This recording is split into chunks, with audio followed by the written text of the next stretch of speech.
episode of Chatty Broads with Becca and Jess.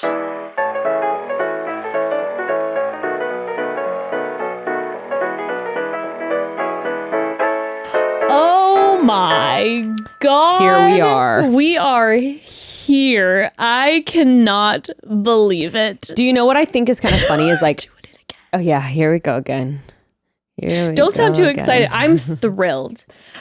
I am not thrilled, but I'm optimistic. We'll put it that way. Okay, are you not thrilled because you're like, I don't know how I feel about doing this again? Or are you not thrilled because you're like, that first episode kind of was mediocre? Well, definitely that, which we'll talk about that because we both felt that way. It was nothing to write home about.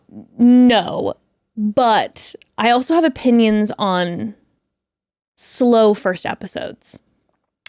Yeah. And I also think like the first episode, like I always say like I could, actually it's so funny because I used to only ever watch like the first 6 or 7 episodes and then I'd like trail off the last 3. I like wouldn't catch up and then I'd find out who won and it was like whatever. Kind of like American Idol. Exactly. You're like, I want to watch the auditions and then after when it gets really serious, you're a little bit like, I'll wait and find out. Kind of over it. Yeah. Except it is fun to watch the end of American Idol because then everyone's really good and then they're doing all their like covers of certain things. True. I would trail off though. I watched American Idol all the way through pretty religiously, I have to say. What if we covered that? Wouldn't that be hilarious if we started recapping American Idol? We'll go back in time and we'll be like, no, they still have the show. Current American Idol. They still have the show. You know what? I would be down to go and do past American Idols. Like, let's go back to 2002, baby. My parents like still started watching the new ones again. Oh my God. I mean, it's still like, I don't know why. I guess it was just too many seasons where people fell off and then like Simon left. But like the structure's still like tantalizing. It's still interesting to watch really good singers. I'm just more of a The Voice person. Oh, really? It entertains me Is more. that still up and I up? have no idea because I haven't really watched any of them. But I did enjoy watching the first few episodes of The Voice. I do like a competition show just like in general, especially with like talents. Did you ever watch Design Star? No. That was one on HGTV where it was like interior design competition and they had challenges where they like, you have to decorate this room from Dollar Tree. That's like fun. I loved Project Runway. Yeah. Okay, moving swiftly along. That's not what we're recapping. No, we are recapping The Bachelorette. I think I am a little bit like, oh man, like I think whenever I see the intro credits, I'm like, here we go, this show, which according to ratings, it seems like I am not the only one. You're not the only one. It is in, the ratings are the lowest night one that has ever been. I'm going to go look it up real quick. Okay, so last Bachelorette season, which was Michelle, the ratings were, it was 2.89 million viewers. Yeah. And this season it was 2.7, not down 9%. Which I will say I was surprised. I know the ratings have just been steadily decreasing. Yeah. But I thought with 2 Bachelorettes, because it is something like so different, that the ratings might spike at least a little bit. I wasn't expecting the ratings to be like through the roof, but I thought it would be a little more of a spike. What's interesting is the night one, so it's been on a downtrend. It went up. Who is Heartstock? Who's that? Desiree. Didn't watch her season either. So it went up quite a lot for Andy, to be expected. Sure. It actually went down ever so slightly for Caitlin. Went down slightly. I mean, it's literally been on the downtrend ever since Andy Dorfman's. It went down a little bit for Caitlin, then for JoJo, then for Rachel, then for Becca, then for Hannah. But it did have an uptick for Claire's. So I wonder if it brought back old viewers who had seen Claire on like a million seasons. Maybe. Also, it was the top of COVID. No one was doing anything. True. Second, the last season we had really dipped with Katie's like a lot. Really? Like a lot for that one. Well, the last one we had gotten was Pilot Pete's season. Yeah. And then we had nothing. Mm-hmm. And it was Claire's after that. And Pilot Pete's season exploded. That was a good season. That season was huge, though. The ratings. I remember even just from a podcast standpoint, all of us as podcasters, our numbers were like way big through Pete's season because everyone was super invested. Mm-hmm. And then it's been on slow decline, down and down ever since. Well, I mean, I wonder if like did COVID kill The Bachelor? Maybe it did. Even though I'm going to tell you this. Out of Bachelorette seasons, my favorite Bachelorettes, Caitlin and Tayshia. Well, I liked Tayshia as a Bachelorette, but the season I wouldn't say was like the best. Yeah, I loved Tayshia's season. The Claire her. portion, I was like, this is a lot. Yeah. But it was entertaining. But the Tayshia, I loved. Well, Tayshia's I liked season. their story, but I will say that with Tayshia's, it wasn't like the season arc itself wasn't like super compelling. Well, there also wasn't any travel. Exactly, and that's stuck at why La I also Quinta. think like COVID, and now they're not even at the Bachelor Mansion, right?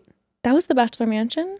Yeah. Well, the front of it was, but then where is this other place they're filming? Okay, I was going to ask you about this because there's another mansion that's not the Bachelor they're Mansion. at the Bachelor Mansion when they're filming. Right, of course, because they're driving up. Right, but then when the two of them were alone, was that where they're staying? And maybe it's a new house that they're staying at, just the two of them? But it looked sprawling. Oh, maybe. Yeah, and they're like showing these shots with like these vineyards. I'm like, this isn't the mansion. Yeah.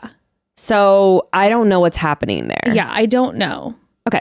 But anyway, I mean... I was going to ask you about that because I was like, did they have an upgrade in the backyard? And then when they were showing the men later that evening, I was like, no, that's the same backyard as the Bachelor Mansion. But I don't understand what that was. I know. It must be where the women are staying. I know. Maybe because there's two of them, they're giving them a bigger pad.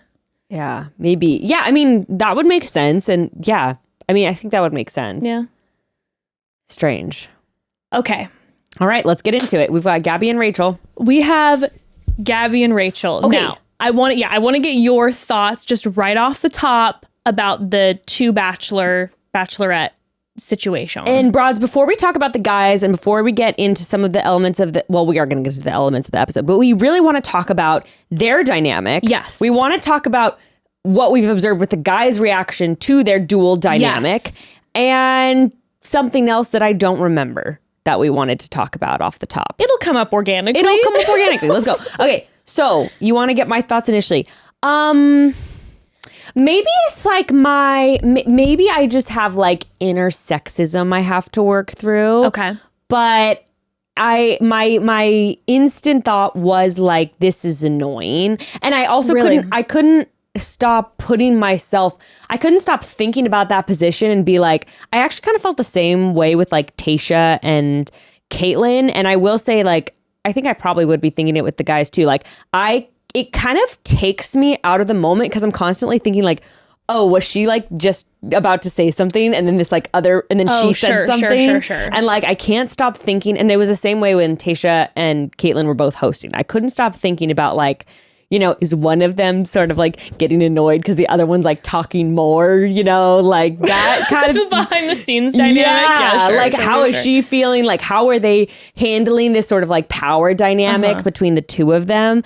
Actually, it was like a little annoying at first because it was just very like giggle. Like it was very like juvenile. I feel like they always do this on The Bachelor where they try to infantilize women where it's like this giggly, skippy hand in hand, like,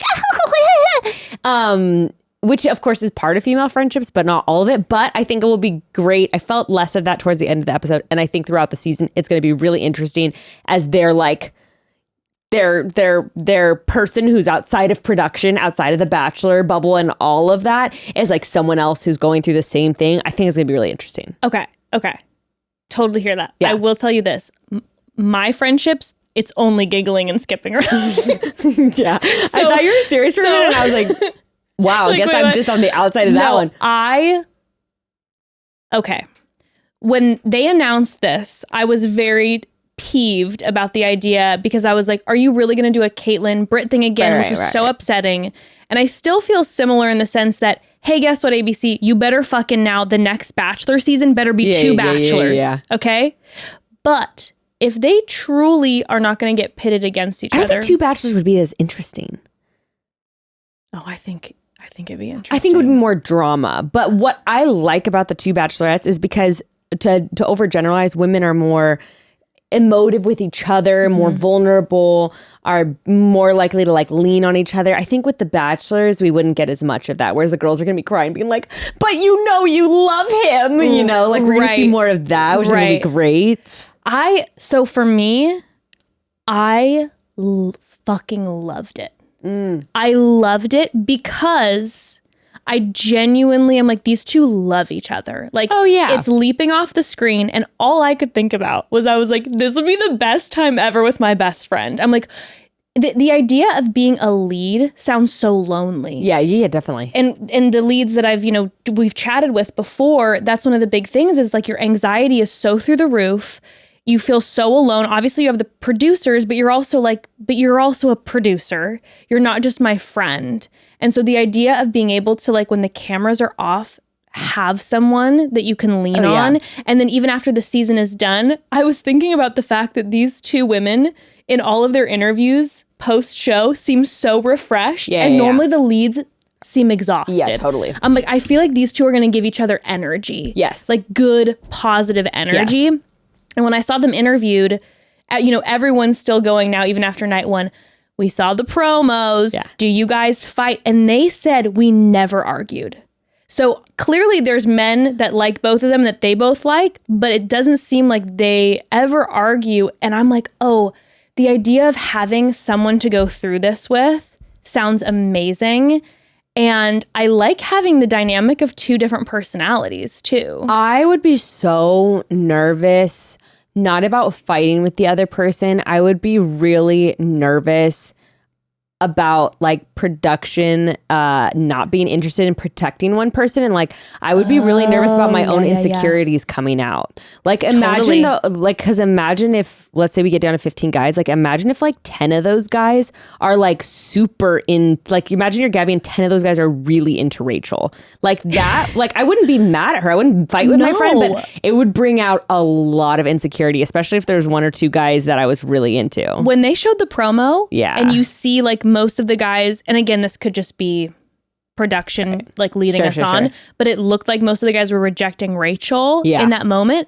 My stomach was like, can you imagine? Dropped. That would feel I would horrible. Bitch, I have a hard time when I go to the bar and all my friends are getting hit on except me, and I'm like, I'm disgusted. Imagine offering someone a rose and they're like, I can't take it actually because I like her. I'm here for her. That would be so intense. But I will say, Rachel and Gabby, their personalities seem like if I would be on the show and I was getting rejected, I would want one of them with me because they seem like they were going to be really encouraging and loving with the other person. It also seems like they have two different types. That's something that I was really like. Yes, that was actually really. This is something I really liked about it. It was fun to see because there were certain guys, for example, Gabby really clicked with Ryan, who was super goofy. Yes, you know that I love and Ryan. Super ridiculous. Yeah, he was fun. Talks Boston. Oh, I know, and I know. Immediately when he's like, "I'm giving a Boston accent education," you know that I was like, on the "She's floor. loving it." I was living for it. So, but it's really fun to like see that, and at the same time see like Rachel, like gushing over Tino or whatever. So when they had their moments together. And they were like, oh my God, guess who I made out with? Yes, that's fun. What I'm saying. It made my heart swell because I felt like I was on a much needed girls trip. Yes. Where I'm like, bye, honey. And then we're having this moment where you're like, because again, if you're the lead alone, there's not that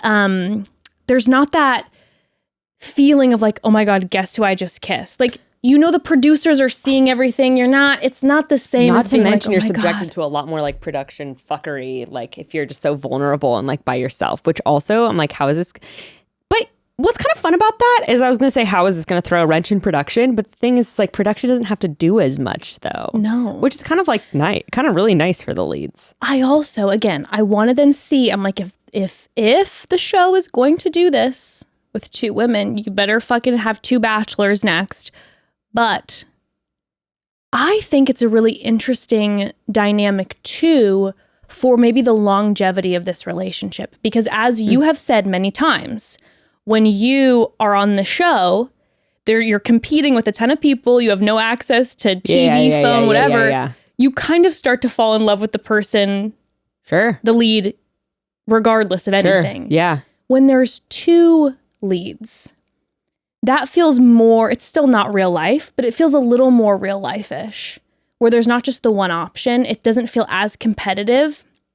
And I also feel like the leads will be able to observe things about the men that are more real life-ish than the typical show, because when you're the lead, you know everyone's vying for you, and all you hear is every once in a while one of the guys being like, "This guy's here for the wrong reasons." Right. But now these two women are going to be able to see, okay, this guy's making out with both of us. Is he going to be honest? Okay, is he going to be communicative? Yes. What's this actually going to look like off of the show? So this is what I was going to say is like one of the most interesting parts about having the two is like, I find it really interesting to see what the men's dynamics are, like how they're navigating. Mm-hmm. They're very painfully aware of like, they don't want to look like a player. Mm-hmm. They don't, to the point where you see some of them like, they're grinding. You see some of them, you're like, bro, just go for it. Like you're into this moment with her, But I think it's very smart. And I also and I have to say, I don't want to get ahead of myself,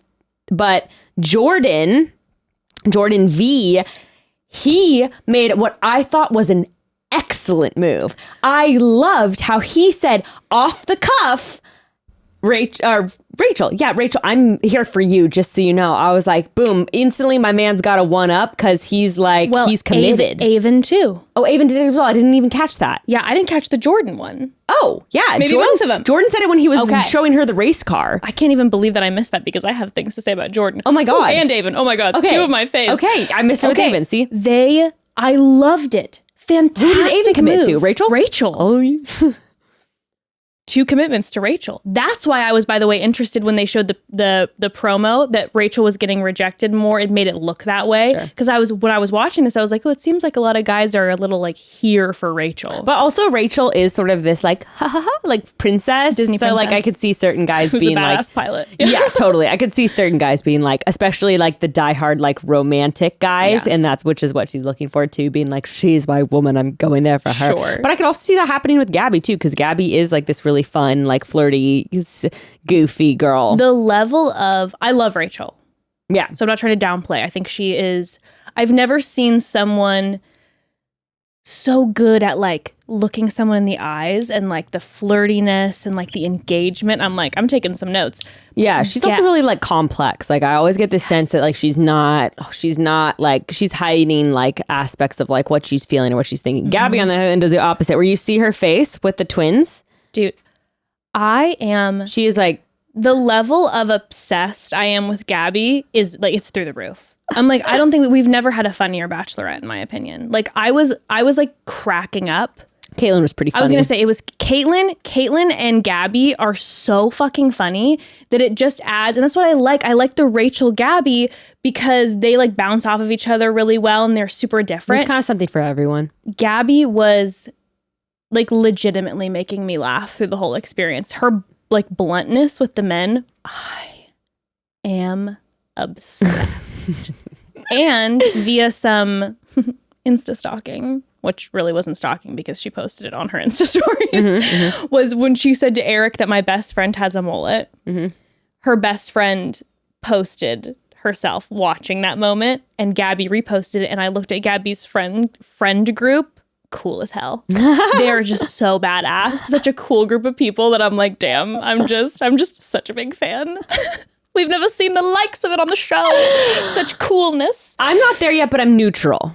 Everyone. I am next level obsessed. I'm like, okay, this isn't bad. I actually like don't have any negative feelings about either one of them, but I'm not over the moon for either one of them. I'm feeling more neutral about the men. Okay. And like obsessed with our Bachelorettes. Well, I'm obsessed with Tino. Yes. So, but of course. There's that. Okay, also, we need to talk. Well, this kind of goes in with the limo, the entrances, but I want to cover it in general. The Clayton, the slander of it all. Let's talk about it, because you also did like a little bit of like, light, just like what interviews and stuff, like stuff you've noticed, light investigation. Light research, my dear. First, a word from Framebridge. Yes, listen, I may not be the best at remembering to take pictures, okay, but when I do, they are very special to me. The problem is I very rarely do anything with them after, and they just sit on my phone, but I've been trying to get better at it this year in particular, and Framebridge has been my secret to actually following through in getting those memories off my phone and into something I can cherish forever. Framebridge makes it easier and more affordable than ever to frame your favorite things without ever leaving the house. You can add a gallery wall to your home office, oh my gosh, go on their website and look at their gallery wall options. They're stunning. Guys, So fun. I really like Framebridge. Or you can send an easy, foolproof gift. Literally in minutes, I took photos of my kids with my grandma. I ordered them on Framebridge, like in the bathroom. 2 minutes later, when she wasn't paying attention, boom, they were at her house in like 3 days. It was great. Multitasking queen. They have art prints and post. Oh, you can send art prints and posters. You can do the photo sitting on your phone. You can Framebridge just about anything. It literally could not be easier. Go to framebridge.com to upload your photo, or you can even send in your physical pieces if you prefer. Then you'll be able to preview your item online in dozens of frame styles and gallery wall layouts. Then choose what you like, and Framebridge will deliver your finished pieces ready to hang right to your door.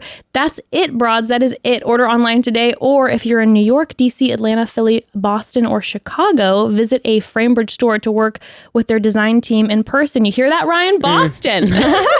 Get started today. Frame your photos or send someone the perfect gift. Go to framebridge.com. Use promo code ChattyBroads. You'll save an additional 15% off your first order. I have used this code myself. Just go to framebridge.com. Use promo code ChattyBroads to save an additional 15% off your first order. Just go to Framebridge, promo code ChattyBroads, Framebridge, promo code ChattyBroads. By the way, I am dead over the fact that Broads, I don't know if you can hear this after Evan does his audio editing magic, but the cricket is coming in and out again. And we have not had the cricket in so long. I didn't even hear the cricket. It's been going in and out. And it's like, by the way, it's the daytime. It's not even the nighttime, and the cricket is here. And I feel like it left when we weren't covering the show, and now the cricket is back. The cricket's just like some version of like Chris Harrison in the background. Hello. Remember me? Yeah. And meanwhile, what's his face is giving us nothing. And honest to God, Jesse Palmer isn't going to be doing much this season because apparently the women are in charge of making all the decisions of how they want the season to go, and they have no... Yeah, right. They got to have producers guiding it. But like, why? I don't get it. Like, what are they doing? Okay, so if you're not quite following what we're talking about, I feel like they made it pretty clear in the episode, but they said numerous times, Rachel and Gabby, they have the say, they're in charge. Yeah, they're trying to do this like girl empowerment, we don't manipulate anything moment. When the women showed up, they're just like, so how is this going to look? They're like, well, it's all up to you. There are no rules. There are definitely rules. Please.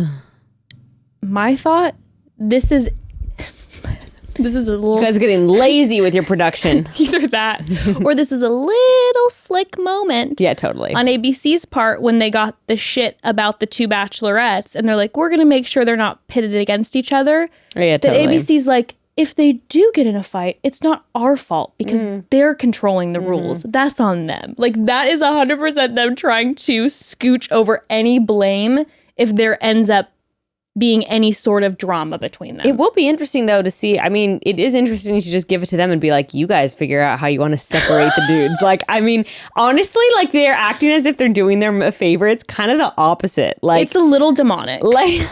Right? It would be way easier demonic. If they were like, okay, ladies, week 3, each of you are going to have to pick 8 guys. They're just like, so you know what we're going to do?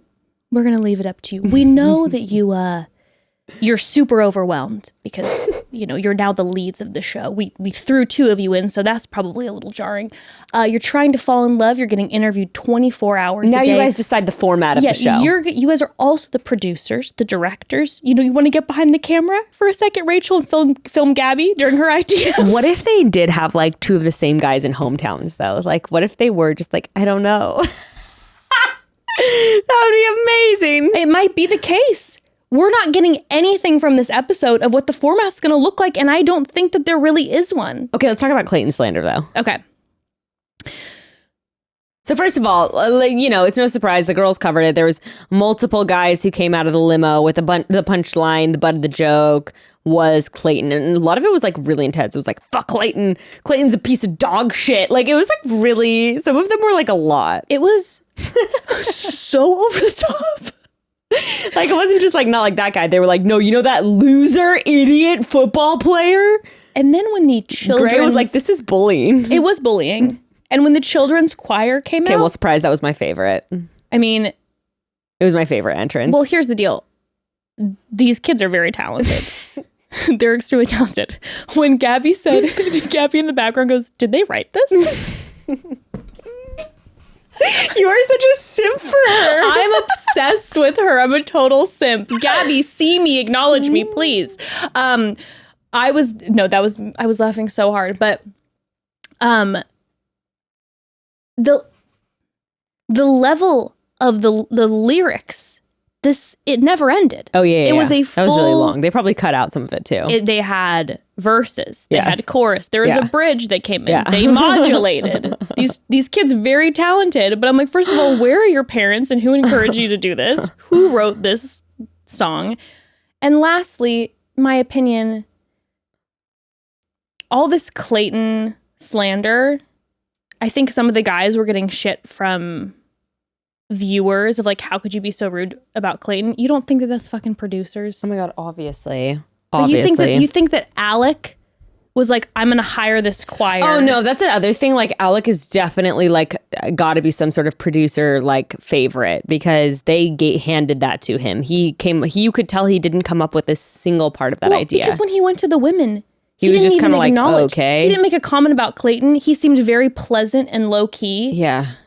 You think he planned that? You think that he wrote this? I think that some of the guys like watched the season and were like, oh, this is how I'll like connect to them. Like, sure. I think definitely maybe for a couple of them, but it was definitely very producer egged on. And I also thought it was ironic because I'm like, wait. And the girls are like aware of this too. It's like, wait, they're now the leads on the same show that put Clayton in that position. Like, let's be real. Well, when they had the moment after being with the men for a few hours and they were like, now I get why you'd fall in love with a couple people, and they were laughing. They're like, yeah, we get what it's like to be now in the lead position where it's quite easy to fall in love with numerous people. Exactly. I thought it was super fucked up. Yeah. The amount of Gray was like, this is bullying. Like they're bullying this guy. Leave him alone. I know. He went through it enough. Now, granted, I didn't watch like every moment of Clayton's season. No, and I know he messed up. He's not a bad guy. He made quite a lot of mistakes, but he's not a bad guy. And clearly him and Susie are so in love. And now, of course, people are obsessed with them because, like I've said, Susie's TikTok game is fire flames. And this is what you said when we were talking on the phone in the car, which I think you should bring up. I think it's really important as consumers of this show to take the moment to remember that a few months ago, everyone was ready to burn him at the stake. Like literally they were ready to like, go on. People were coming for him so hard. And again, at the time we hadn't really seen what was going on, like the episodes. And I was like, dude, what did this man do? And when I watch it, I'm like, I get why people were like, how dare you do that? I wasn't even on that camp. I did watch like those couple episodes and I was kind of like, okay, well, guys. Well, and I had my opinion where I was like, why are you doing this? No. But it was also like, read the room, read the context of this show also though. Sure. Like it definitely puts people in this, it sets them up for making these kinds of mistakes. Well, and that's the thing. And we all knew when Clayton became the Bachelor, all of us were saying like, oh, the producers are going to fuck this man over. Mm-hmm. Like he's going to do whatever they say and then he's going to, whatever. And then at the end, he's like, oh, I made this mistake and whatever. Yeah. But regardless of what you think and go, oh, I wouldn't date this guy because... At least that's, I think, what I thought at the end of the season. I don't even remember. That's what I thought, right? I think Something like that. I think so. I think we both were a little bit like, well, not someone that we would date. Yeah. But, I mean, for reasons other than that, though, too. Sure. But it's like people were harassing him and Susie. Yeah. And being so volatile with him. And now... I'm just saying it's important to remember that now, 6 months later, everyone is shouting and screaming at ABC, how dare you do this to Clayton? So I'm just saying it's important to remember that this is a show that's produced, there's editing, and people can make mistakes. Not to mention the show is like literally meant to get people riled up about one thing or another. It's always meant to like rile up you to hate one person, love another, hate. And it's just, hello, reality TV people. Yeah. It also goes to show you how the audience responds to when there's a successful relationship. I think because Susie and Clayton have shown how in love they are, that now people are like, okay, we believe you now. And now we'll be fans.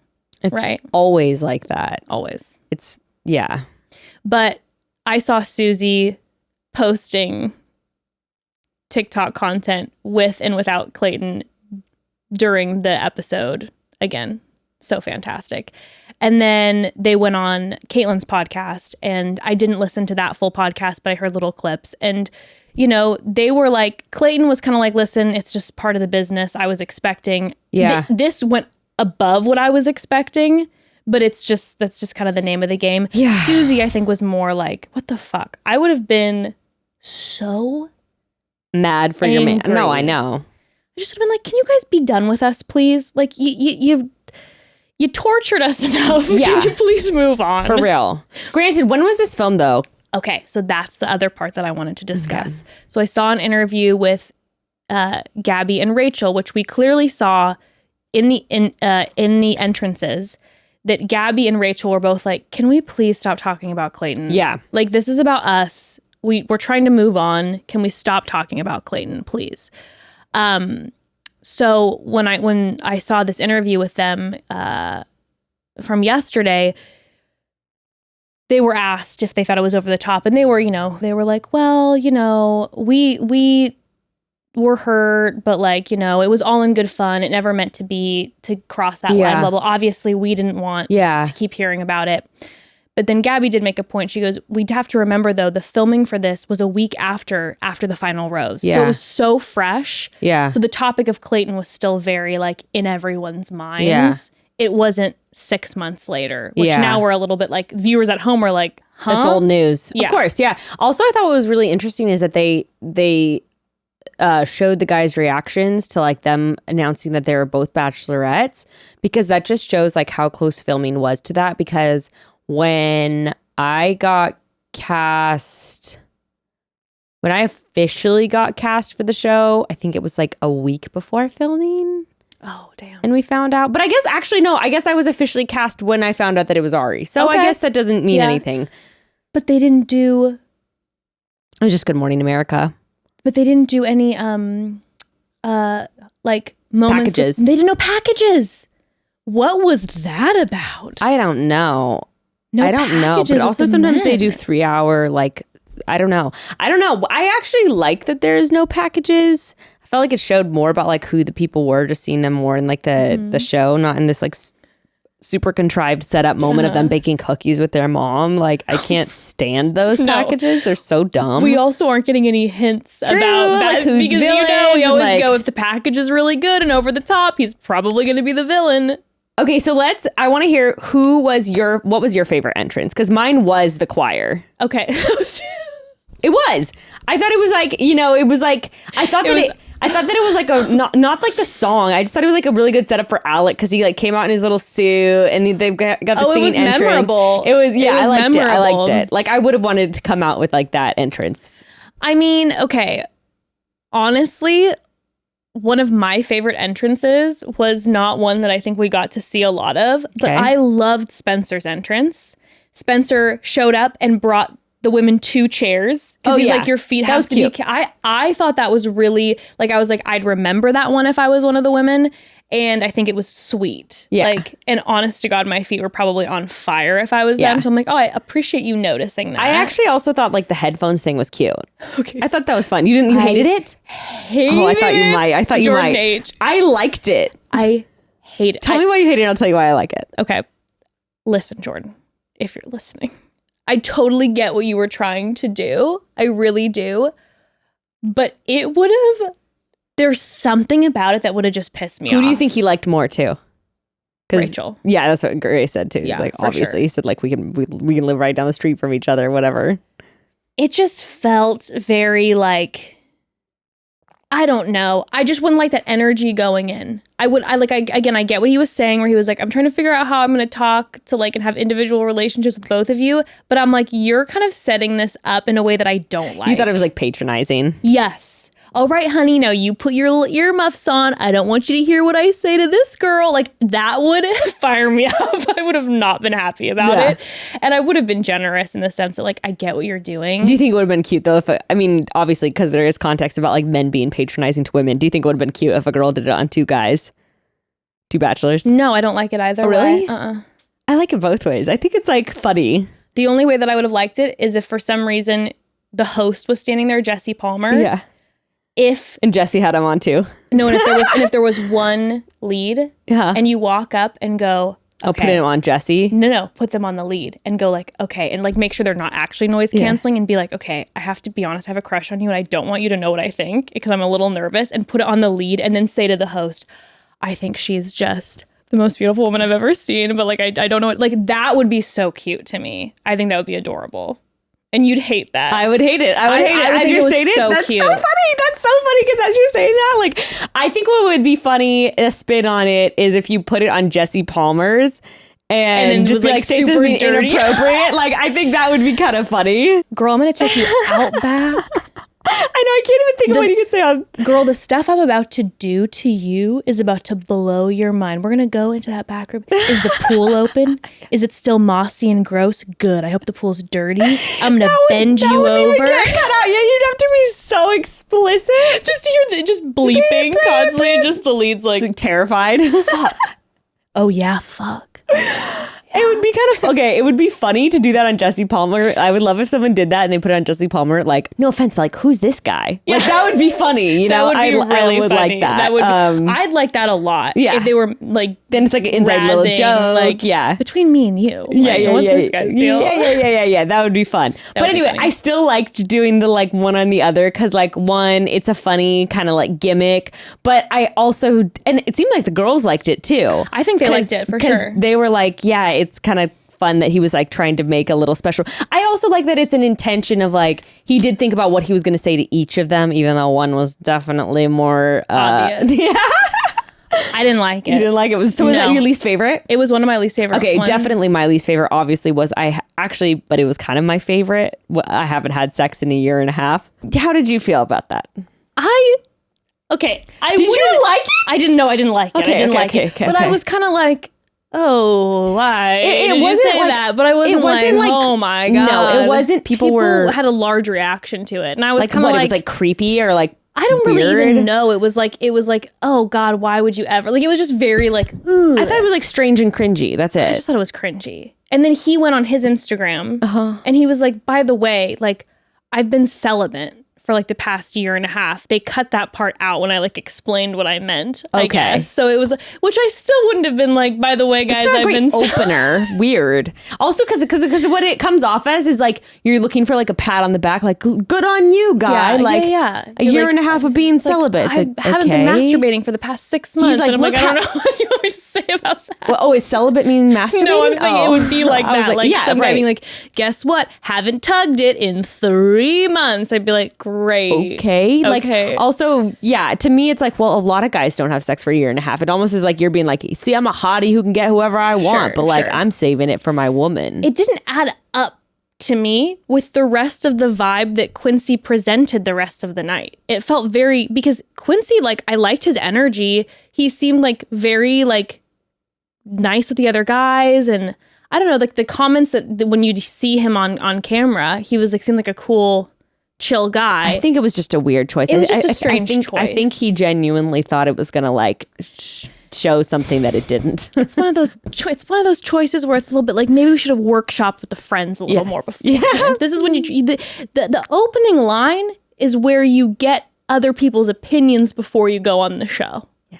That's a big one that you want to. Yeah, it would have been also he said it very deadpan. So it would have been another thing if you were like, yeah, just so you know, like, I haven't had sex in a year and a half. I guess it would have been more creepy, but it also, it would have been, to me, it would have been like less cringy. What was weird is that he was like, I'm going to let you guys in on some special information. Like, I'm so committed to you. I haven't had sex with anyone for a year and a half. It's kind of like, well, you only knew I existed in the last 6 weeks. So right, like, exactly. You're okay. Like, oh, so it's me? Like, am I? Also, is like this a religion? Then I'm like, is this like a religious thing? Like, are we not on the same page? Like, then it's just, you know. 1,000%. It adds too many questions that I need to have a follow up with you that you don't want to have at that stage. Yeah, I don't want to have that night one with you. I don't want to have these deep, like, I just want to have a surface level conversation with you night one. Yeah.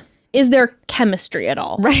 I don't want to ask about your religious background and your sex practices or habits. I don't really want to. I don't really want to like ask about your sex life. Like, and the first time we meet, not if I'm like looking for my husband potentially. No, I want to have that conversation in a couple weeks, maybe on a one-on-one. Sounds great. Yes, for sure. Okay, so I want to talk about some entrances. We're not going to cover all the entrances, but I want to cover some entrances that I was right about. By the way, very blasé entrances.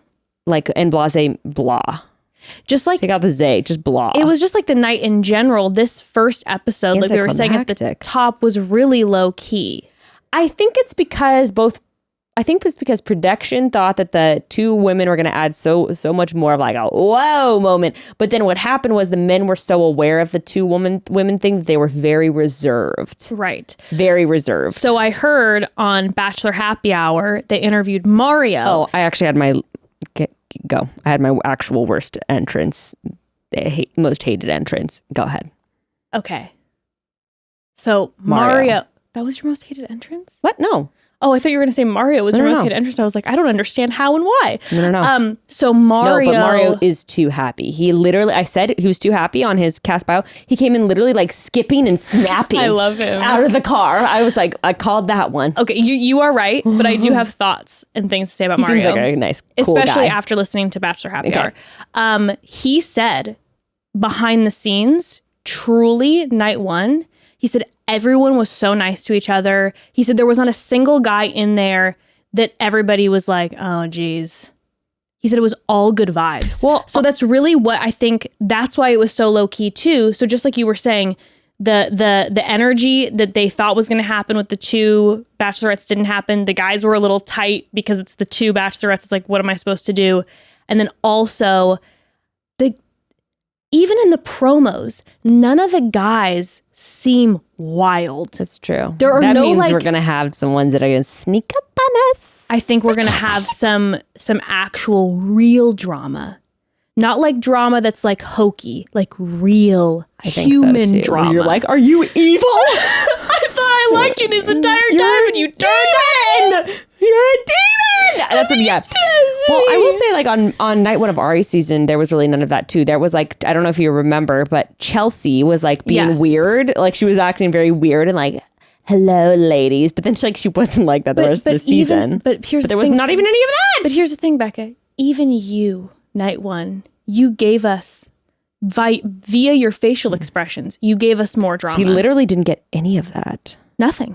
It was all low key, which always makes me think this season is going to be bananas, because this is what happens with Love Island.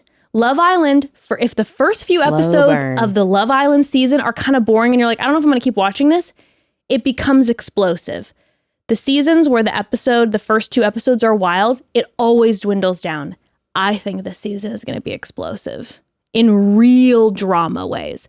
Anywho, tangent. Your least favorite entrance? My least favorite entrance was Logan's. I'm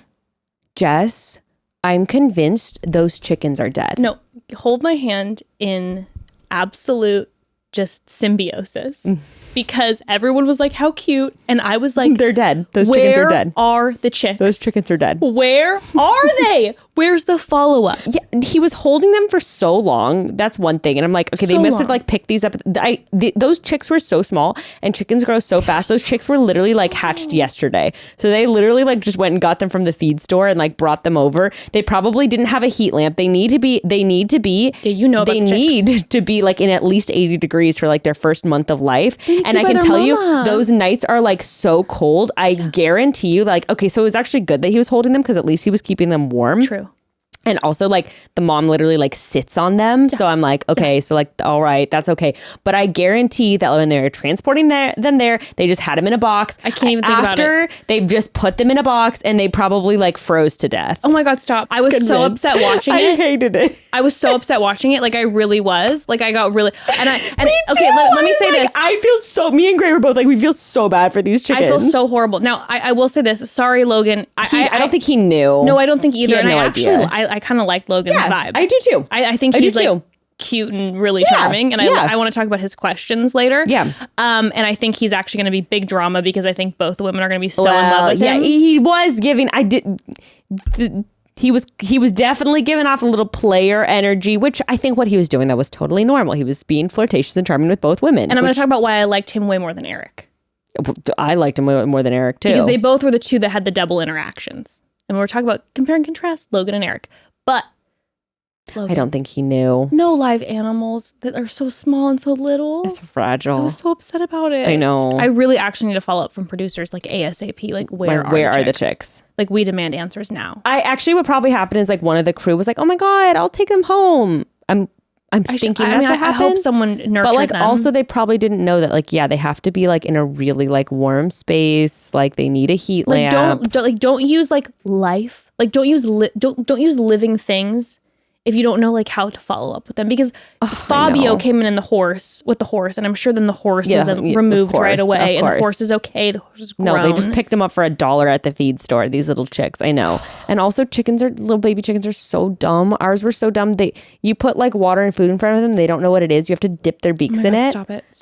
Two of ours almost died, and I had to put a little dropper and nurse them back to health because they literally didn't even know there was water in front of them. Making it way worse. But they made it. But yeah, his probably didn't. Unless there was there's so many people on the set. Someone was like, "Oh my god, I'll take them." They're like these chickens. Like someone around there's grown up. This with is what chickens. I'm gonna hope for. I'm trying to, because I'm starting to cry. I'm so upset about it. Logan. I'm going to give the production the benefit of the doubt, and that there is a chick wrangler there who was watching them with a little heat box the whole time, and in between takes was like making sure they were okay, and then would hand them back to Logan. Absolutely not. Okay, they have a shoebox there that they were going for the sake of my brain. So that I can sleep tonight. Good. So that was both our least favorite. That was my least favorite one because I was so upset about that. I know. It was sad. I was so upset. Yeah. Yeah. It was sad. I am so happy that we were on the same page with that one. Thank God. Okay. Now, also another thing. Can you believe that Robbie's name was Roby? We got it. Can you believe? It was Roby. Can you believe? God bless him. I know. God bless him. I love him. I know. I love him. I know. I really do. Really sweet. Came off very strange to the two of them. Well, and you know what? Honestly, I do. I blame production for a lot of that. Yeah. He's an interesting guy. Listen, he's a magician. He does seem a little awkward. But he does seem a little awkward. But you know what? Listen. Here's another thing. He's like supernatural. He's a magician. Okay. He's a magician. Okay, I'm jumping ahead, but I do want to just like cover this now while it's fresh in my mind. Also, correct me if I'm wrong, but did the producers only put Roby and the twins in front of both of them at once? Correct.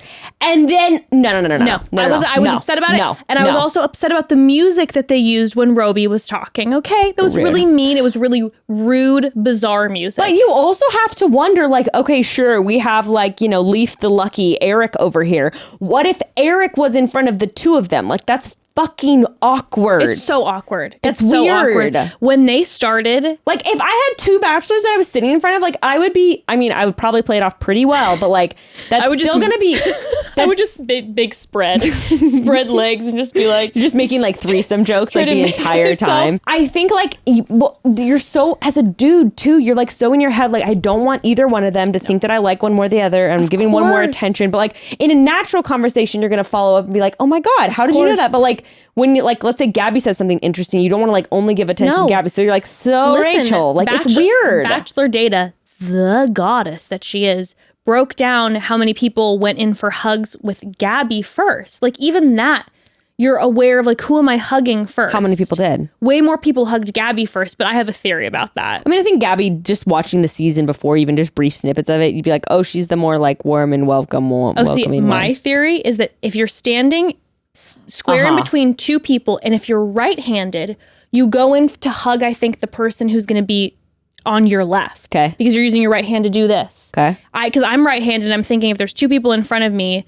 who do I hug first? I don't use I don't go in this way. I go in this way. Also, I think subconsciously, and most people are right-handed. Gabby was standing more towards the back. Rachel was standing more forward. So you also don't want to immediately go to the first person, because then the person then even feels more left out because they're already standing behind the other person. Sure. So you want to hug the person behind first so they feel attended to, and then the person in the front. Think about hugging though. I don't think of it that way. No, I would, if with my right hand, I would pick the person on my right first. If I'm hugging, there's no way I'm going to Rachel first as a right-handed. Like I would 100% do this first. That's just the way my body. Maybe it's because I just sleep on that side too. I'm really dominant on that side of my body. I don't know. But anyway, putting the two of them in front of one guy is cruel and unusual. It's so rude. When they were doing that, I was like, oh no. Is this what all of them are going to be like? Also, because like, I don't want to watch this. The twins, of course, was going to be even more awkward because, like, yeah, you're doing this weird thing where you're like, you don't. It was just, they were setting the three of them up for utter failure. Utter failure. And then the fact that they singled the three of them out and sent them home, like, and not like. That, to me, Gray, I know, was really heated about it. I don't know what he said on Bros, but he came off the episode, or what he's going to say on Bros. He was hot about it. He was like, that is so mean. Like, that is so mean to them. You like, know, I know we're skipping ahead, but I would have been so, like, I would have felt so embarrassed, like, so much more than a regular because they're like, season. oh, well, we didn't meet some of the guys, but like, you guys are in the guys we did meet, and like, we just didn't, we don't, neither of us vibe with you. They canceled the rose ceremony, and like, you are the three people who are going home. Like, I'd be They so also in my showed head. no interviews with either of any of them. No.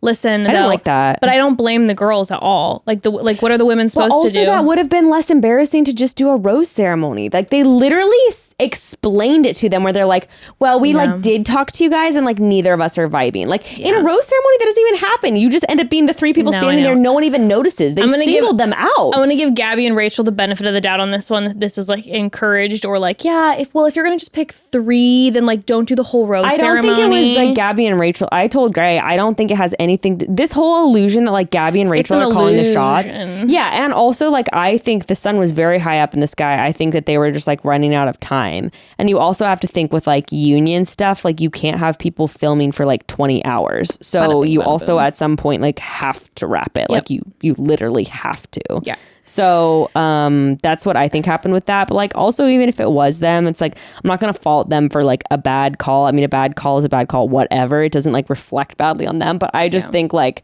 hindsight's of course 2020. But I still think it was really fucked up to single the three of them out. I really feel for Roby, and honest to God, no one knew how unbelievably talented nor his credentials. The man is like a famous magician, and like, you know, they were just using like weird music in the background behind him. The twins were fine too. Like they were not Mr. Personality, but also they were in a weird position where it was like the two of them coming in as the twins thing with the two bachelorettes. I'm gonna tell you this. Your girl was really disappointed about the twins.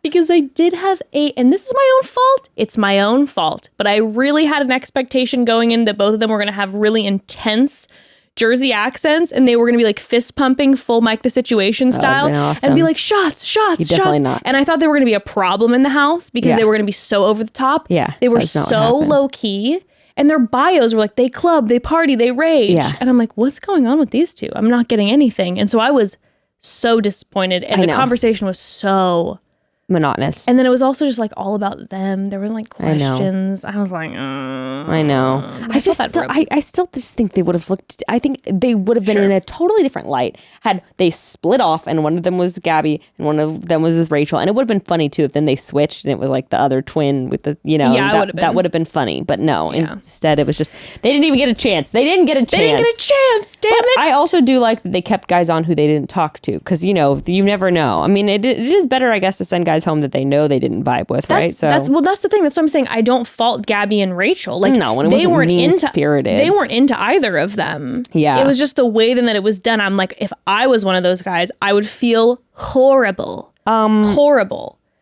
Before we get into more of the detailed version of the men and who we liked and who we were cautious about. Let's take a little pause. Yes.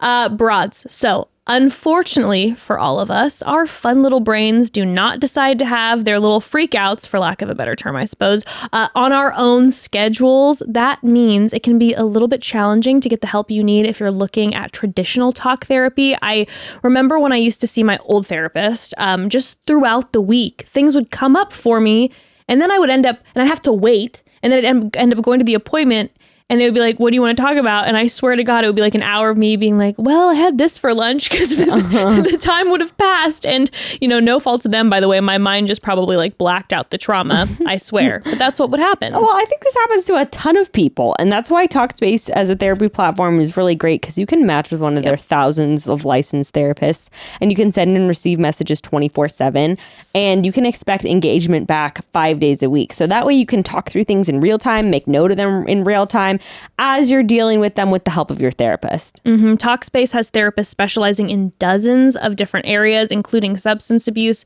trauma, anger management, relationships, truly anything you're going through.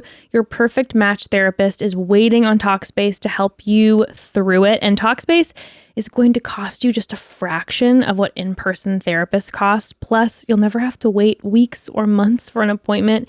It's the mental health you want in the way you want it. As a listener of this podcast, you'll get $100 off your first month with Talkspace. So to match with a licensed therapist today, go to Talkspace.com. Make sure to use code CHATTY to get $100 off your first month to show your support for the show. That's CHATTY at Talkspace.com. So when it comes to your health, the saying, the more you know, the better, could not be more true. The more information and insight you have into your health and your body, the more prepared you are, the more knowledge you have to handle certain decisions. But of course, that can be expensive and time consuming, but not if you're using the digital healthcare platform designed for you, Everlywell. Everlywell has developed over 30 different at-home lab tests that you can choose from, and you can get answers that you need to make sense of your body, and you can get to your optimum health. They have everything from food sensitivity tests, indoor and outdoor allergy tests, even Lyme disease tests, and Everlywell ships products straight to you with everything you need in one package. You can take your test at home by collecting the sample, following the included instructions, and then you send it back with the prepaid shipping label. So it's everything you need right there. And in just a few days, your physician-reviewed results get sent straight to your phone, and you can even share the results with your primary care doctor to help figure out any next steps. I've taken quite a few tests from Everlywell. One of the ones that I most recently took was the sleep and stress test. I want to take that. I highly recommend it. When I got my results back, I'll just say I was able to make some adjustments in my life that needed to be made that the results showed me, and it's been really beneficial. And then your whole, the quality of life improves when you can just improve one aspect, when you have more knowledge about what's really going on with your body. Absolutely. And I'm telling you too, every time I take one of these tests, like I've said, I've taken quite a few, I'm just amazed at how easy the process is from start to finish. And this is how healthcare should be. And for listeners of the show, Everlywell is offering a special discount of 20% off an at-home lab test at everlywell.com/chatty. That's everlywell.com/chatty for 20% off your next at-home lab test. everlywell.com/chatty. Okay. All right. So I know we were now bouncing all over the place to the exits and to whatever, but we talked about Roby for a second. Yeah. I mean, I say let's talk about some of the main characters that we saw in this episode. So who do you define as your main characters? Because right now, for me, it's Mario, Tino. To me, there's kind of there's quite a few main characters, but think about this: we have 2 Bachelorettes, so there's going to be more main characters. By the way, with Jacob was a total Jakob Northman vibe coming in on the horse. 100%. And honestly, you know what? I didn't hate it. Do I think he's so goofy? Do I think he's ridiculous? Yes. Yeah, but I kind of loved it. Yeah. I like. It was like he walked in and he flexed, and it was ridiculous. Also, I don't remember which woman he was talking to, Gabby. but he was he was really kind of goofy and kept giggling and stuff, he was a little too goofy for me, but it was cute. Did he read off his list and say that what he's looking for is for a woman who takes care of herself, and then he looks at her and goes, "So I hope that you do," and I'm like, Jakob? Enough, okay? Stop it. But I thought he was, I don't know, it was just so ridiculous that I thought it was funny. He kept going yeah, he was just a little goofball, and she was like, I couldn't stop staring at his pecs. Yeah. It was just it was just funny. That was fun. But yeah, no, I don't actually see him though as a main character. No, I think he's kind of silly. Soon. Yeah. I think Eric, Logan, Tino, Mario, and Jordan V. Yes, I would definitely agree with those as Do you the have main. anyone else? Avon. Oh yeah, Avon. Avon and Nate we saw in the preview a lot, which I'm very happy Nate? about. I don't even remember who that is. We were assuming that he was going to be a parkour expert. Oh yeah. That wasn't the guy that you picked. Yes, he was my pick. I love him. By the way, his fashion through the roof. I see him being very much a. I guess I wasn't paying. I don't remember. He seems like the one who's going to be like the voice of like what's going on in the house, right? Or no? We didn't hear him at all. Not in the episode, but like in the previews. How was he showing up in the previews? Like with both women? Gabby. Lots of Gabby. Okay. Oh my God, his style. I can't get over it. It's so good. And also, by the way, don't know if you saw this, Nate is BFFs with Pilot Pete and Dustin. That's fun. And so Dustin has been trolling him on Twitter the whole time. It's so funny. And then Dustin posted a photo. Remember the maroon jacket, the infamous like maroon jacket? He looked so handsome in. It was Nate's jacket. So Dustin was like, I borrowed Nate's outfit for my limo entrance. Oh my gosh. It's so cute. Oh my gosh. So we're obsessed. When you're saying Nate, I'm still thinking like Michelle season Nate. I don't know why. Like every time you say Nate, I like keep thinking of him. That makes sense. I guess we were just talking about it's him the Nate recently. we know in Bachelor Nation. Yeah, but okay, Nate, parkour expert. That's what I have to get into my head. Yes. Which he's he's gonna pop out a flip one of these days, like a back handspring or something. Come on. But his style was 10 out of 10. And Avon, like I said, Avon. Do you think Ryan's gonna be an actual potential candidate for Gabby? I don't think so. I don't think so either. I don't know. I think Mario isn't either. We didn't see a lot of Mario in the promo, which made me think that potentially that's a no. Also, Bachelor Happy Hour immediately interviewing him on night one shows me that night one is his peak. You know what? Very interesting point. Yeah. Very interesting point. So that's what I think about that. Because they did not interview Tino. They didn't interview Mario and Tino, the first two first impression rows. No. Yeah. Who do you think, and I want you to make your call now. I know your call already was Nate, but like, do you think it's Nate? Do you think who do you think's Gabby's guy? I am like really excited to see who each of them ends up with. I will say that like having like two girls end up with two guys at the end like is very exciting to me.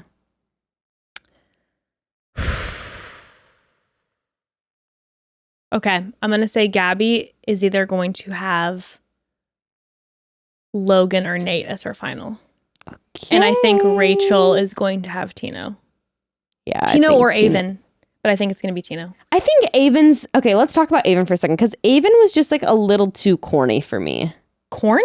I found him like, not corny, I feel like he didn't do anything corny at all. I felt like his whole, to me, it just felt like a little bit, it's my definition of corny. I don't think he's a corny guy, but him just continually being like, just like the reassure, like, I would have lived for that first night, I think that he is a good guy, but to me, I was just like, I felt like as a night one, I would be like, okay, but like, I want to know about your personality. Like, tell me on week 3 how like into it you are and care about like the making sure I'm okay. Like on night one, I'm just like, you don't even know me. For sure. But I will say this, as a contestant coming in, I see 2 people. I'm thinking my primary goal right now is to make sure that this person feels really secure in that I'm there for them. Yeah. Like I'd really want to solidify that because I'd be like, please don't let go of me. I'm here for you. Like, yeah, I mean, I think that's good. I think that is like a good strategy. I just felt like it was, well, and with his limo entrance too, what did he was just like, he was super, I want like each of you to know. I was just like, okay. He was just, my thing with Avon is, and this is a big soft spot for me. I know I always talk about like the whole New York, loud, whatever, but who I actually fall in love with is kind of the soft-spoken. And he is like, to me, and this is just my own personal opinion, I'm like, if I was one of the Bachelorettes, it would be Avon to me. I'm like, he was so, his energy was so gentle and soft-spoken, and he was absolutely gorgeous that I would feel so secure and like comfortable that I knew that I could bop around with the other guys and then come back to home base, and I like that. I don't mind his gentle, soft-spoken energy. It was more like his words were like, to me, like, I'm like, his words were like too focused on saying the thing that he was already showing. Sure. No, I totally you know hear what you're saying. Like it was like I was like, okay, just like demonstrate it, just like be that. I always feel this way, like, and I think he really is that, but I just don't like when guys are like, I'm like, just be that. You don't have to explain what a good guy you are, Right. or like how safe you are. Like just be that firm presence, and then like show me a little bit of who you are outside of being someone who's gonna guard and protect my heart. Totally. That was my qualm with Avon, where I was just like, I'm not like, okay, but who are you? Like, no, I totally hear you. And I think I'd feel a little more that way if it was a singular Bachelorette. But because there's the two, I know for myself, I would want someone who's like super reassuring to me the first night or two, so that I felt like, okay, this person is here for me. I can like foster some other relationships and still feel secure in knowing like, there's this, I don't know, his just energy. Well, I think Rachel's going to end up with James, the meatball enthusiast. That's really who I think has a shoe-in with her. You mean heart. James, who didn't even make a ball pun? He said his nickname was Meatball. And then Gabby made the ball pun. It wasn't even James. Yeah, I don't know who I think is going to... Yeah, what do you think? Tino just seems like too obvious. But then again, like with my prediction, like maybe she just rides off into the sunset with Tino, like right off the bat. With Gabby... I just don't know. I don't think it's Mario. Yeah, I'm really not sure. I think if either of them choose Eric in the end, that they're not with him anymore. That's my guess. Because Eric's going to go far. I don't think Eric makes it to the end, though. Okay. I think that Eric actually might only go to like weeks, like 6. Okay. All right. Like, look. Let's be real. Already, he's doing the whole thing of like, honestly, I'm really disappointed. Like, honestly, he this is the thing, Jess. He's not even clever enough to like he's not even smart enough to know to not say like, just any person saying like, I'm kind of pissed off. Anyone saying that, like his level of like, knowing what's socially appropriate is like not there. That's why I think he's only going to make it to week 5 or week 6. Because if he's already saying that shit night 1, he's saying that to other guys. I'm pissed off I didn't get a rose. Every other dude is like, the fuck? Well, remember when we saw in the promo that Rachel was like, he said that like he can't trust us bitches. I'm like, wouldn't be surprised if that was Eric. E-Rich. Okay, so the second that E-Rich sat down with Gabby, I was like, number 1, obviously so hot. Yeah. I mean, his little mullet. Yeah. He's so hot. Sexy. He's sexy. And he's definitely the one in the bunch where you're like, oh. But I immediately noted the way that when Gabby was talking to him, that he wasn't looking at her the way he had postured up, as he kept leaning kind of back. He kept looking straight ahead. He's hot shit. This man is used to women always pursuing him. Over him. And then he went to Gabby, had his moment, and then went to Rachel, and it felt like he vibed more on Rachel. Like he was like more maybe sexually into Rachel or something. But he was like, he knew he was going to get a rose. And so the way that he reacted, he's pissed off. I was like, the level of red flags that are going off in my mind are and I think probably everyone else who was watching it is like, duh. Yeah, this guy is going to be a problem. Absolutely. And I think like it won't take long for the girls. It's not, like Hannah Brown, it took so long with Luke. Because with the other guys, it's not going to take long for the girls to cross. That's the thing with you got 2 people. So yeah. Nah. I think you might be right. He might go home earlier than we think. Interesting. Who did you say Logan for Gabby? Yeah. I could see that. I could see it working. I see Logan. I see that. I think there's going to be some huge drama with Logan. I mean, obviously, what am I saying? Duh. Because in the promo, we see Logan telling Gabby, I still have feelings on the other side. And Gabby's devastated. But I think... So on the other side, that means it must... So I think... I know, and it looked like it was far into the season. I think Gabby and Logan weather through the storm together. Yeah. And they might. And he's at least top 2. Jordan V, I think, is a sleeper. Well, not a sleeper, because he came out pretty hot out the gate. Let me tell you... He did well. I was proud of him. Let me tell you something about Jordan V.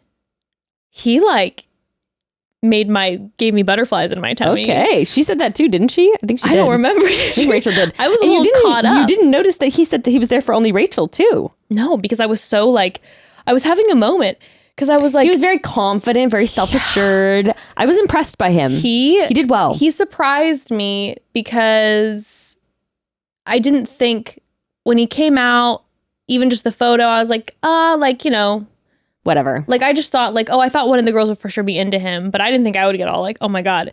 There is an energy about Jordan V that is so calm and confident that I was melting. He was definitely, I liked him for sure. He was great energy. Yeah, and he was just like, he wasn't too self-assured and just like, Rachel's, I like I don't think he did it on purpose. I think he was nervous, but like, Rachel was just like, I thought he was going to kiss me and he didn't, so like that was kind of a thing where she was like, I think she might end up with him. Okay. Tino was going a little too hard with the kissing. Tino was going a little too hard with the tongue. He was going a little bit. I pay attention to these things. He was going a little bit too much into her face. He was leading But he strong. is still your king, correct? I do like him a lot, but I was watching the kissing and it looked. She is going to be like. I just felt like it was like, I was like, their chemistry's good. Yeah, their kissing's good. But then there were times where he was like going a little bit too forward, using a little bit too much tongue. And I was just kind of like, It was a little juvenile. I can read that. He had, I liked Tino a lot. I love him. I really liked Tino a lot. I love him. I honestly, it was literally just like, I felt like his kissing was like a little juvenile. Yes, well, that's what I was going to say. So, as a viewer, I am not a young woman. Yeah. So for me, I really liked Tino. Yes. A lot. I think he's fantastic. But as a woman in her mid-30s, as a more mature, older, ancient woman, I was like, he seems very young to me. Absolutely. Which Rachel's young. So it's like, okay, that's fine. But for me, it was youthful. Love him. I'm always love him. And I'm very delighted by men like him. I'm very delighted by men that are very like obviously very youthful and playful and very confident. And he has like this boyish like beauty about him, I want to paint him. I really want to paint. I can't paint, but I'd like to paint him. I would like to paint his profile. It's stunning. I do like his face quite a lot. Yeah, I do like to look at his face. It's very beautiful. But then, I noticed like the energy with the kissing. I was like, pull back a little. Like, give this man like 10 years and he will be sexy king, belle of the ball, which he still is. He really is. He stands out from the crowd. Yes. He's a great guy. He does not talk about himself too much. No. He's curious. No. He's open. Like, I really like him. But I do think that Rachel, especially because what she said about like she wants like some over the top, like head over heels, like passion. I don't know. I think she might end up with Jordan. Ooh, I like Jordan. I know. I like Tino a lot too. I like Tino a lot. I think Tino could be our next Bachelor King. Okay, well, think about this. Like I'm saying, I hope we get 2 Bachelor Kings. So maybe we get one from either side. But I will say that will only work. We do need, maybe they're going to have to bring in, who are the guys that left together? Off Paradise. We're going to need to get Aaron and James yeah, we need in best there. Friends. You need besties. Friends. That's the only reason that the 2-girl thing even worked. Like they must, I feel like producers, obviously they're just trying to do stuff for ratings, but I do feel like producers must have seen like, these girls are close. Yeah. They have chemistry together. They have great chemistry. They've bonded together through this difficult thing of sharing a man. So like, let's put them on the screen together. I think that will be dull and bland if we get 2 bachelors who don't have like, chemistry. Yes. Yeah, understandable. I mean, maybe they're going to pick from the past in some way. There's a lot of really good friends in this franchise. It's true. Put Pete and... Well, Dustin has a girlfriend relationship. Okay. A beautiful girlfriend. Okay. But well, dang. I would have loved. I mean, that would have been awesome. Bachelors in the City. They could have just started a new spinoff. Oh my god! That's what they must have been asking for, starting that. Bachelors in the City. The cricket is alive and well. That's what I'm telling you. This cricket is here. Dude, stop trying to steal the show right now. Jiminy, enough. Jiminy, enough. Cut it out. Anyway, those are kind of like my favorite guys. Like, I don't think is there anyone else? No, there's a couple that I'd like to go over. Still. Yes, please. So like you were saying, how Tino didn't talk about himself too much. Yes. I would like to present to you Logan. Okay. Now, did I like the way he held the chicks? No. Do I think he's a little bit of a player? Probably. And maybe a little bit of a problem? Potentially. Yes. But what I really appreciated about Logan was I loved his questions. He came in prepared with fun questions a la Becca. I remember then, your moment with R, you came in with good questions. And what to me seems a little more pure about Logan is I think that we're going to agree on this, yeah. The questions were different. And also, Logan, even though he may look like a player, I love that he's going into the season being like, I don't know who I'm going to vibe with more. Fully honest.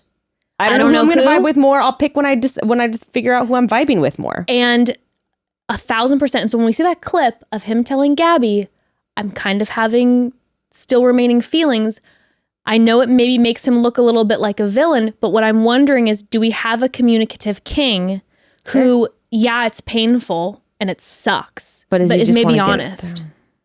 And that can get painted a certain way on the show. Why would he need to say that though? Well, maybe if he's still wanting to get to know both of them. Oh, okay. So he's he doesn't want to like. Yeah.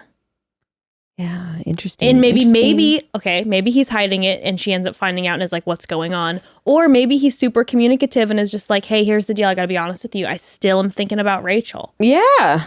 I don't know. I feel like it's more that. I think so too. And I think it'll be very valid. We appreciate communication even when it's hard. You know what I mean? But I really liked the fact that he had 2 random questions that he came out the gate with. He asked Rachel, what's your biggest fear? And then he went and he sat with Gabby and he's like, when you go to the movies, do you right away go to the concession stand? Like, he had questions and they were different. Yeah. A lot of times I feel like, God bless the men, but it's a little bit like copy paste.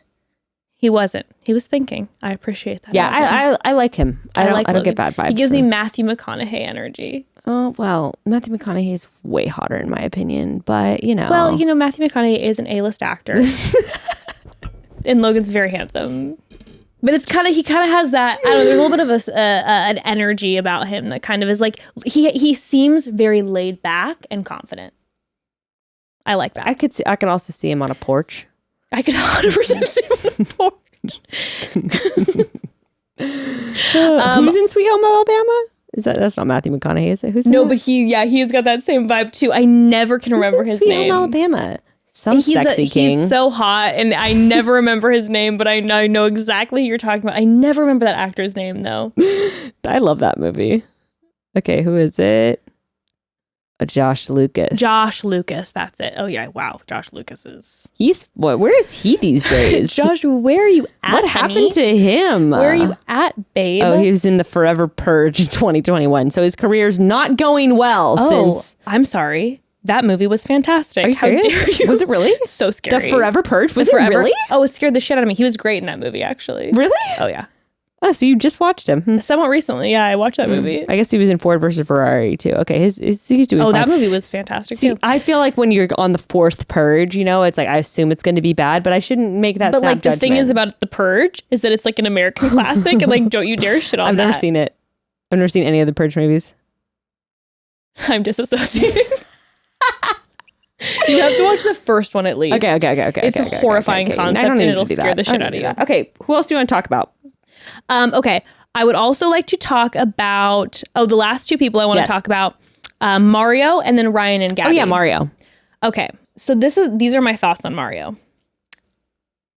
I mean, from the cast bio, you knew that I was like going to be a fan of Mario. He seems nice. Because I like the high energy. Yeah. Well, and you also listened to his interview. Him on Bachelor Happy Hour. Okay, so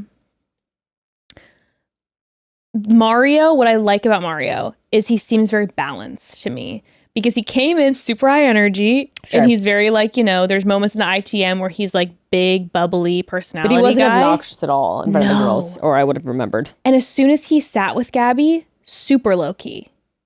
And I like the balance aspect because I'm like, okay, I think he's going to be fun in the ITMs. He's going to be fun in the competitions because, he's going to get super into it. But then when it comes to like relationship business, he's going to be low key. And I also was obsessed with the fact that he went in for that kiss. And at first it seemed random to me. Yeah. And I'm like, is Gabby going to is she there right now? Yeah. She was dying for more smoochies. Yeah. He was like pulling back and she's just like, yeah. She's like, please, someone. She was like, Mark, please. And then when she gave him the first impression rose again, she was like, and Mario was the one holding back a little bit more, where he was like, yeah, he's giving the smoochies, but he was also like, great. I liked that move that he wasn't like doing the Tina where it was a lot. He was and Tina wasn't a lot, but it was like, it was just, slightly noticeable. I liked the Mario move. Yes, I like that. He pulled back. He Leave left, her wanting more. He left Gabby wanting more when she's physically doing this. Yes, definitely. I like that. Definitely. And then I listened to him on Bachelor Happy Hour, and he just seems like a really, really good guy. I think he's going to be a big character on Paradise. I really hope so. I think he will. I think that's another reason why they put him on Happy Hour. Yeah, he has great energy. He was just really, really nice on Bachelor Happy Hour. There was a couple questions where like could have been a bait for him to create some drama. Nah, skipped right over it. He's not stirring up any of the drama at all. Just super nice. Yeah. So I like Mario a lot. I think I'm a fan of him. Maybe he and Tino will be besties and then they can be the two bachelors. That would be cute. Oh, I would be down for that. That would be cute. I would be down for that. That'd be fun. So who was the last person you wanted to talk about? Ryan. I want to see more of Alec too. Like I was kind of expecting like Alec to come out the gate with like to be interesting. And granted, sometimes the guys who are big players, like you don't really see much of them on night one. Like that is a thing. True. But like I was expecting kind of more from Alec, but didn't see more of him. But yeah, there are a few people who we see clips of in the promos that we didn't see at all tonight or however many nights ago. Okay, who's the last guy you just said? Ryan. Oh yeah, Ryan. What do you think I felt about Ryan?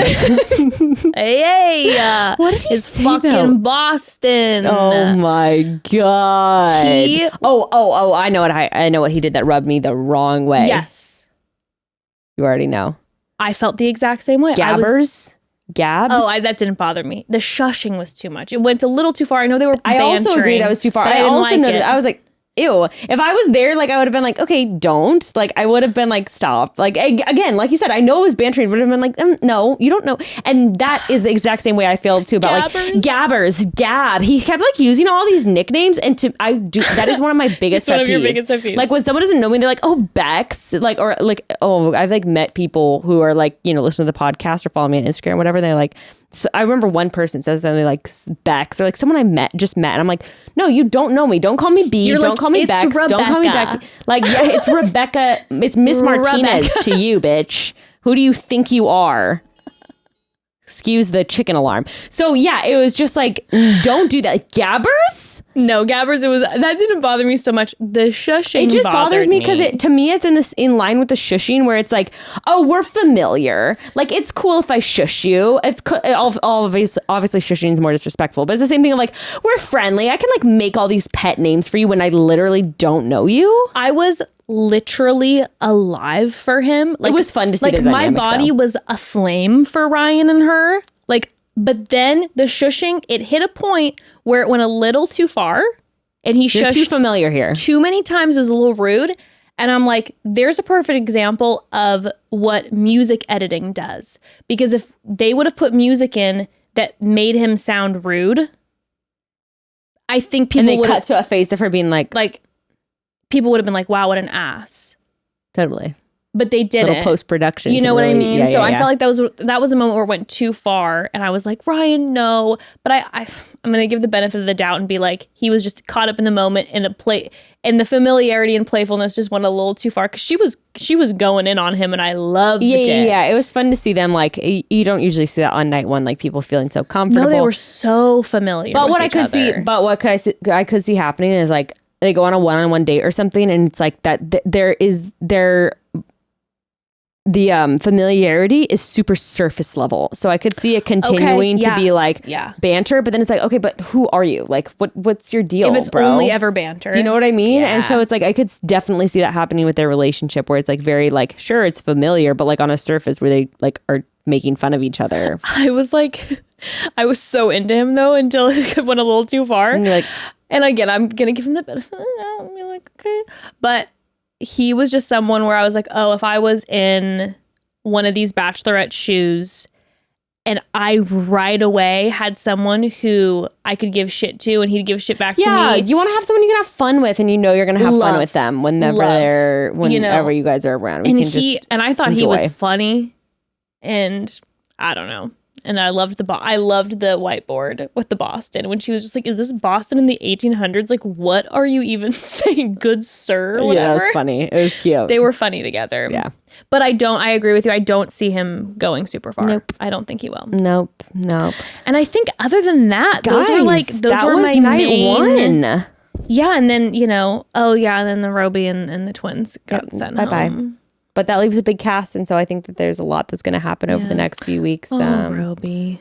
We'll come visit you at we'll go to Black Rabbit Rose, because my God, he seemed like a sweet guy. I know. And then when he got just needed to find the right girl. That's the thing. He got on one knee in front of both of them, and he was kind of doing like crowd work a little bit. I'm like, oh, this is his jam. Yeah. And he went a little bit too into magician crowd work. Yeah. But oh well. But you know what? I do think it's going to be a great season. I think there are some great guys. So excited to see what the future holds. Bada bing, bada boom. Can't wait. Oh, and by the way, was going to say this at the top of the episode, but Broads, please make sure to check out Roses for Everybody. Oh, yeah. We'll link it in the episode notes. This is a petition. It's a group that has put a petition out to talk about body diversity in casting, which is really lacking, because they have all these stats on the page too. If you go on the Instagram talking about how, the number of people that are like not a super skinny size 0 that like go on the show throughout the years, and there is not